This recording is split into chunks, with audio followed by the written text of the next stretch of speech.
Hi, I'm Rocco Staino, and today on StoryMakers, we have two StoryMakers with us, both of whom have written over 100 books, Bruce Coville and Liz Levy. But today, we're going to be speaking and remembering a third StoryMaker, Paula Danziger, who you probably know from the Amber Brown series and the A Cat Ate My Jumpsuit. And, well, welcome. Thank you, Rocco. Thank you, Rocco. Bruce, tell us how you met Paula.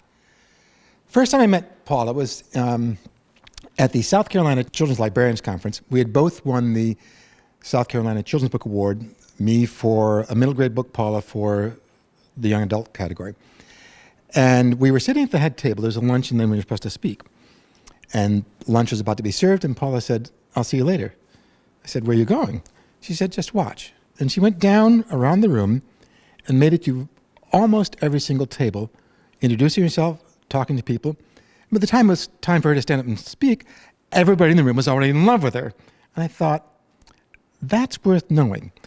And Paula was a very good teacher by example. And Liz? It's somewhat similar. Paula and I started in the 1970s with at Delacorte, and we'd be sent on the road together. We wrote books with humor, and so we would be on conferences together, and we'd have a wonderful time, hang out in each other's hotel room, and say, we'll see each other when we get back to New York.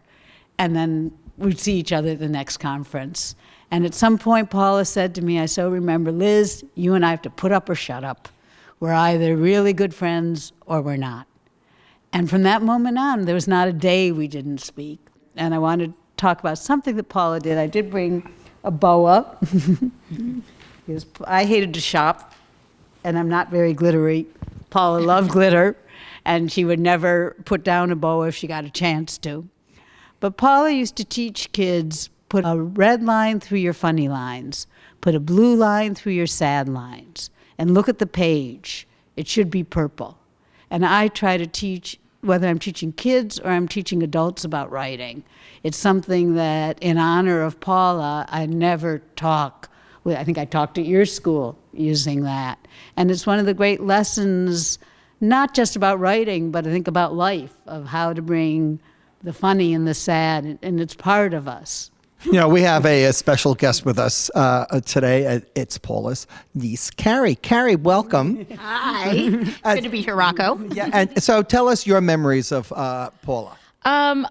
I think some of the things that stick out most about Paula is, as Liz mentioned, the shopping bit. Paula sure did love shopping, although Liz and I are not nearly as good at it. But she also loved traveling. She loved the color purple. And she just loved people and letting them know that they matter and they're important, like Liz and Bruce, and then connecting us all together so that even without Paula here, we're still all family together. And it's my understanding that Amber Brown is based on you. Yeah, the original idea of Amber Brown was based on me, mostly because when I was 9 years old, my two best friends both moved away in the same summer. And when I found out this was going to happen, I immediately got on the phone with Paula, and I'm calling her an aunt. The most horrible thing has happened. My two best friends are moving away. And just the agony of being 9 or 10 years old and having all of your best friends and having your two best friends move away was just a lot. And Paula really channeled that and, was able to use that as the original premise for the Amber Brown books. As a person that knew Paula personally, there is a very strong family resemblance. Rocco, I have been told that. I agree. Actually, my grandmother painted a portrait of Paula when she was younger, and for a while it was hanging up in my parents' house, and people would come in and see it and just be like, "Oh, you had a portrait of Carrie painted." No, that was Paula, not Carrie, but the resemblance is definitely there and definitely very strong. So which one of you was Paula's best friend? I was Paula's best friend. I was Paula's best friend. We call each other the other best friend. And it was truly serious. Paula loved us both, loved that we were becoming friends, but said, you can't love each other more than you love me. And she meant it.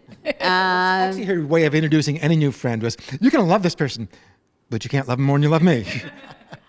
And as best friends, you've carried on her memory, or you've carried on Amber Brown. How did that come about? Not easily. I was asked if I would continue the series. We had the same agent, and I said, I don't think so. I didn't think I could do it, but Bruce and I were talking, and I said, what if we did it together? What would happen then?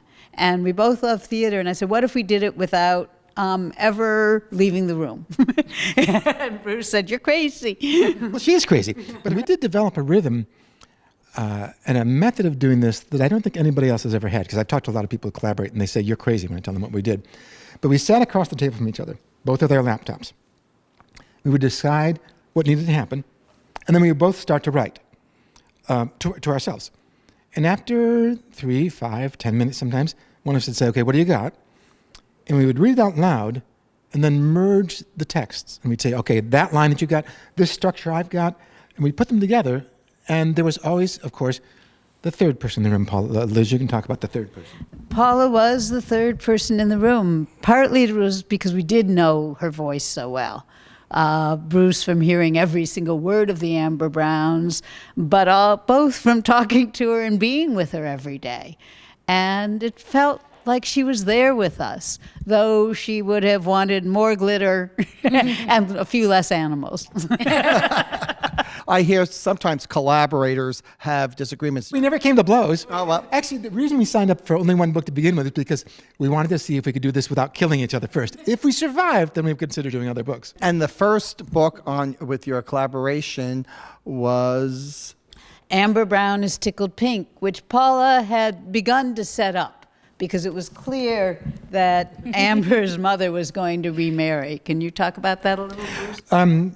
Well, one of the things that Paula liked to do was draw real life in. So we knew the arc of the story, that she'd been prepared for this, was there's going to be a wedding. My son was getting married at the time we were working on this, and we drew in some things from that. And the most recent one, it's not set in a school setting. Where have you taken her? We took her, which Paula would be on a horse. And we set it in camp, but partly it was time for Amber, we felt, I think, to begin to separate from her parents and her life before. And Carrie is a character in this book. Yes, Carrie from Kiev, who's Is a counselor. And Carrie right now is teaching in the Ukraine. Yes. And going back tonight. Yes. We start the series with Carrie as Amber as a kid. Yes. Amber's still a kid, but now we have an adult Carrie at the end of the series. Before we say goodbye, just curious to know what you guys are up to. Bruce. I have 2 books coming out this summer. The first one is another kind of full circle situation because it is a sequel to Goblins in the Castle, the book that I was working on in 1992 when Paula and I started reading to each other. The other book I have coming out is called The Diary of a Mad Brownie, with supporting documents.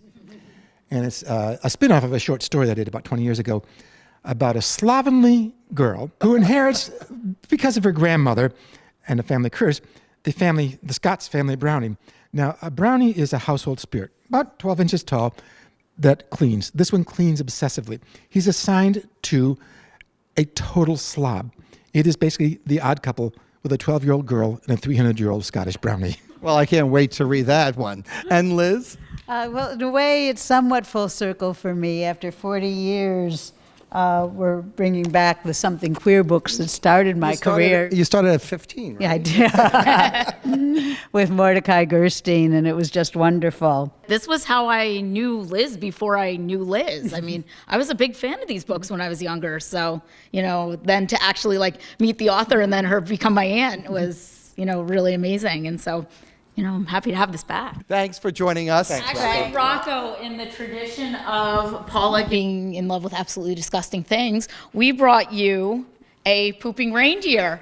Pooping, what I never had and I did not know I ever wanted. Well, that is something for next year's Christmas stocking for someone. Yes. And remember, until next time, give a kid a book in any format.